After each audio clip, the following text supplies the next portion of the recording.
గత ప్రభుత్వం హయాంలో జీడీసీసీ బ్యాంకుల్లో 59 కోట్ల 29 లక్షల రూపాయల అవినీతి జరిగిందని చైర్మన్ మక్కెన మల్లికార్జునరావు వెల్లడించారు. బ్రాడీపేటలోని జేడీసీసీ బ్యాంక్ కార్యాలయంలో జరిగిన మీడియా సమావేశంలో మక్కెన మల్లికార్జునరావు మాట్లాడారు.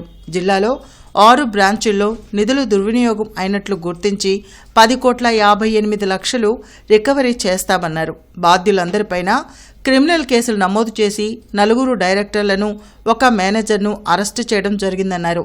మాజీ చైర్మన్ పైన కూడా కేసు నమోదు చేశామని, ఆయన విదేశాల్లో ఉన్నట్లు గుర్తించి లుకౌట్ నోటీస్ జారీ చేయడం జరిగిందన్నారు. ఎటువంటి పరిస్థితుల్లోనూ ఎవరిని ఉపేక్షించేది లేదని, వారి ఆస్తులను కూడా జప్తు చేస్తామని చైర్మన్ మక్కెన మల్లికార్జునరావు హెచ్చరించారు.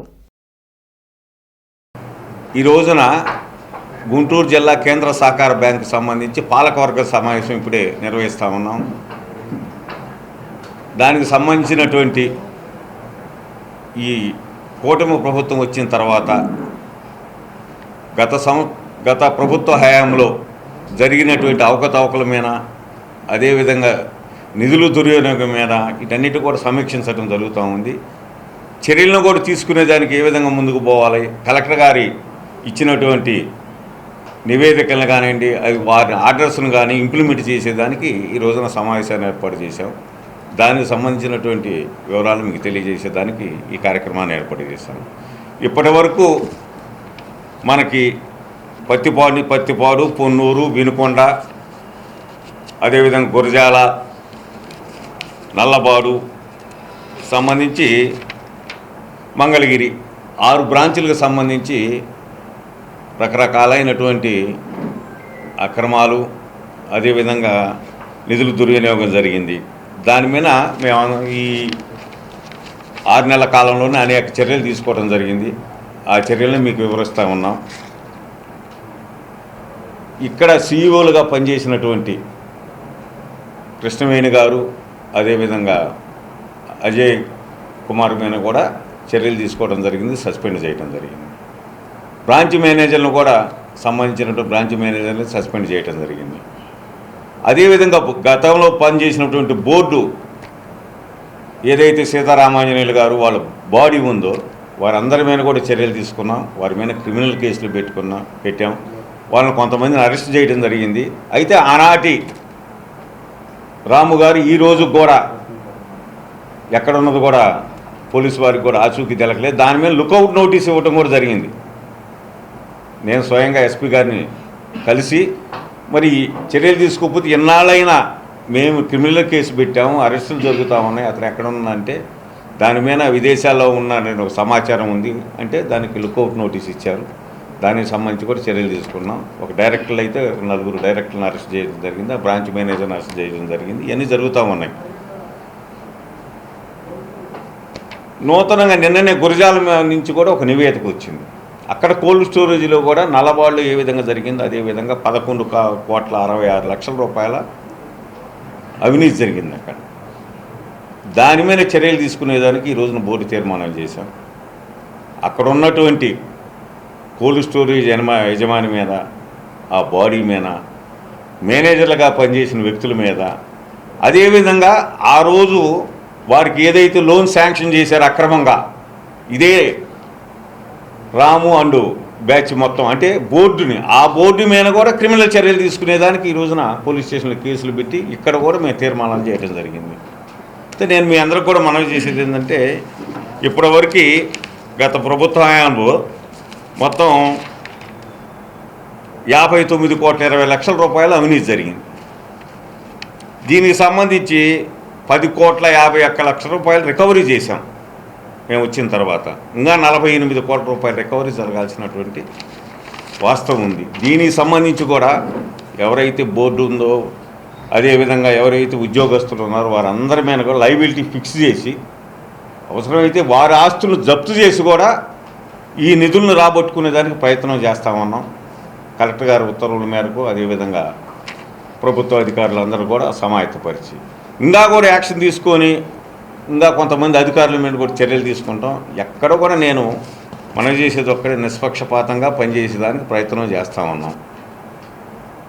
మేము కొత్తగా వచ్చిన దగ్గర నుంచి కూడా ప్రతి బ్రాంచి 42 బ్రాంచీలకు సంబంధించి కూడా ఆడిట్ జరుగుతూ ఉంది. హెడ్ ఆఫీస్లో కూడా ఆడిట్ జరుగుతూ ఉంది. చర్యలు తీసుకుంటా ఉన్నాం. ఎక్కడైనా అవినీతి జరిగినట్టు తెలిసినా, లేదన్నా ఈ నిధులకు సంబంధించి ఏదన్నా అక్రమాలు జరిగినట్టు తెలిసినా వారి మీద ఉద్యోగస్తులు కావచ్చు, రాజకీయ నాయకులు కావచ్చు, అందరి మీద చర్యలు తీసుకునేదానికి ప్రయత్నం చేస్తాం. ఈ చర్యల్ని వేగవంతం చేసేదానికి కేంద్ర మంత్రి గారు సహకారం తీసుకుంటాం, ఎంపీ గారు అదేవిధంగా మంత్రుల సహకారం కూడా తీసుకొని ఈ నివేదికలన్నింటినీ కూడా అందరికీ పంపించి తప్పనిసరిగా ఉన్నతాధికారుల దృష్టికి కూడా తీసుకెళ్ళి సత్వరమైన చర్యలు తీసుకునేదానికి ప్రయత్నం చేస్తున్నామని మీ అందరూ కూడా తెలియజేస్తాం. సంబంధించి గత బాడీలో ఉన్నటువంటి బోర్డు అండి, ఆ బోర్డు మొత్తం బాడీ మొత్తాన్ని కూడా వారు తీర్మానాలనే వారు ఇబ్బందికరంగా, అంటే చేయాల్సినటువంటి తీర్మానాలు కాకుండా వారి ఇష్టం వచ్చిన రీతిలో వారికి సంబంధించినటువంటి వారికి లాభం చేకూర్చే విధంగా ఇక్కడ బోర్డు తీర్మానం చేసింది. కాబట్టి దాన్ని కూడా నివేదిక తెప్పించి వారి మీద కూడా చర్యలు తీసుకుని వారి మీద కూడా క్రిమినల్ కేసులు, అదేవిధంగా వారి ఆస్తులు కూడా అటాచ్మెంట్ చేసేదానికి కూడా ప్రయత్నం చేస్తారు. ఇప్పుడు రెవెన్యూ డిపార్ట్మెంట్కు సంబంధించి ఇది ఇప్పుడు మా పరిధి ఏంటంటే డీసీసీబీ పరిధి ఎంతవరకు ఉందంటే మా బోర్డు, అదేవిధంగా మా అధికారుల మీద చర్యలు తీసుకునే వరకే మా కలెక్టర్ గారు అధికారాలు ఇస్తారు. కాబట్టి మాకు పనిచేసేటటువంటి సీఈఓలు కానివ్వండి, బ్రాంచ్ మేనేజర్లు కానివ్వండి, సూపర్వైజర్ల మీద కానీ వీళ్ళందరి మీద చర్యలు తీసుకునే అధికారం మాకుంది. ఈ డిపార్ట్మెంట్కి ఏంటంటే ఈ డిపార్ట్మెంట్కి సంబంధించినటువంటి వారి మీద చర్యలు తీసుకునే అధికారం ఈ బోర్డుకు ఉంటుంది. కాబట్టి మా పది వరకు మేము చేస్తామన్నాం. మిగతాది కలెక్టర్ ద్వారాగా రెవెన్యూ డిపార్ట్మెంట్ మీద కూడా చర్యలు తీసుకునే దానికి వారి ఉత్తర్వులు కూడా జారీ చేశాము. గొర్రెల పెంపకం స్కామ్ కూడా జరిగిందనేది కొత్తగా అది కూడా ఇప్పుడు ఆడిట్ జరుగుతూ ఉంది. దాంట్లో ఎవరెవరు ఉన్నారు అది కూడా ఆడిట్ జరుగుతూ ఉంది. ఆడిట్ నివేదిక తీసుకొచ్చి ఇప్పుడు ఆడిట్ జరిగినప్పుడు ఏ బ్రాంచ్లో జరిగింది, ఏ సొసైటీలో జరిగింది అనేది మనకు నివేదిక తీసుకొచ్చి దాని ద్వారాగా మనం కలెక్టర్ గారి ద్వారాగానే మనం ఎంక్వైరీ చేయిస్తాం. కోఆపరేటివ్ డిపార్ట్మెంట్ ద్వారాగా వారు ఇచ్చిన నివేదికలు మన డీసీసీబీకి వస్తాయి. ఇక్కడ కూడా మేము డొమెస్టిక్ ఎంక్వైరీ ఒకటి చేస్తాం. మరి ఇక్కడ ఉన్నటువంటి సీనియర్ అధికారులతో డొమెస్టిక్ ఎంక్వైరీ జరిపి వారి మీద చర్యలే తీసుకునేదానికి మాకు అధికారం ఉంది. ఇందులో వచ్చిన ఇబ్బంది ఏంటంటే ఏ డిపార్ట్మెంట్కి సంబంధించి వారు ఉంటారో వారి మీద ఆ డిపార్ట్మెంట్కి సంబంధించిన వారే చర్యలు తీసుకోవాలి. ఈ చర్యలన్నింటినీ కూడా మేము కలెక్టర్ గారికి నివేదిక ద్వారా పంపిస్తాం. సార్ ఎన్నికల ముందు అంత స్కామ్ ఇంత స్కామ్ అని గగ్గోలు పెట్టారు ఈ పార్టీకి సంబంధించిన వాళ్ళే. ఇప్పుడు ఎన్నికలు అయిపోయింది, సంవత్సరాలు అవుతుంది ప్రభుత్వం వచ్చి, ఇప్పటి వరకు మీరు రికవర్ చేసి చూస్తే ఇప్పుడు నేను వచ్చి 8 నెలల కాలం అయిందండి. ఈ 8 నెలల కాలం నేను వచ్చిన దగ్గర నుంచి కూడా డొమెస్టిక్ ఎంక్వైరీలు చేయటం, మళ్ళీ పర్ఫెక్ట్గా ఎంక్వైరీలు ముందుకు తీసుకెళ్ళటం, రికవరీలు చేయటం, ఉన్నటువంటి అధికారుల మీద చర్యలు తీసుకోవటం వేగవంతం చేస్తూ ఉన్నాం.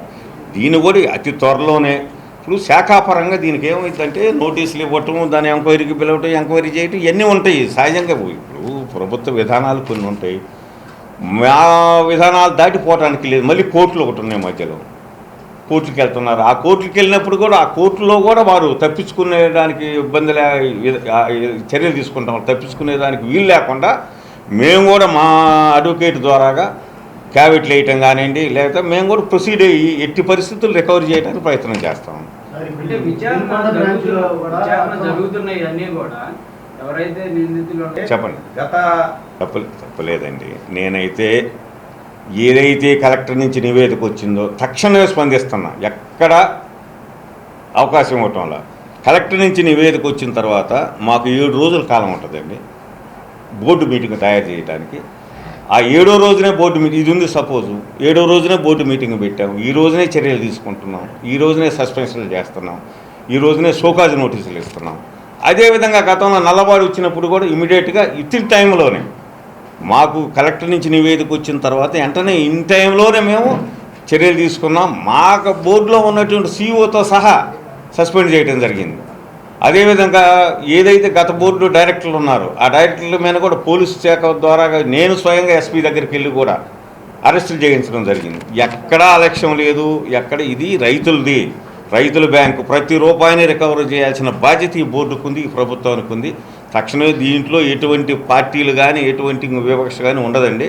దానికి ఉండేదానికి అవకాశం లేదు. నేనైతే సిన్సియర్గా పనిచేస్తున్నా. ఈ నివేదికలన్నిటి కూడా హైకమాండ్కి పంపిస్తున్నాను. వైసీపీకి సంబంధించి సరిగా అండి, వైసీపీ ఎమ్మెల్సీ ఉండని, వాళ్ళ అల్లులు ఉన్నాయి, మాజీ మంత్రులు ఉన్నాయి, ఎవరున్నా వదిలిపెట్టే ప్రశ్న లేదు. ఇందులో నిష్పక్షపాతంగా విచారణ జరుగుతుంది. జైలుకి పంపిస్తున్నాం, నివేదికలు తయారు చేస్తున్నాం. అవసరమైతే దీని ఎంత లోతుకైనా తీసుకెళ్ళి ఎవరున్నా, మీకు తెలుసు కదా, చైర్మన్గా పనిచేసినటువంటి వ్యక్తులు ఇప్పటికి మేము అనునిత్యం విదేశాల్లో ఉన్నారా లేకపోతే ఇతర రాష్ట్రాల్లో ఉన్నారా కూడా పోలీసు ద్వారా శోధిస్తున్నాం.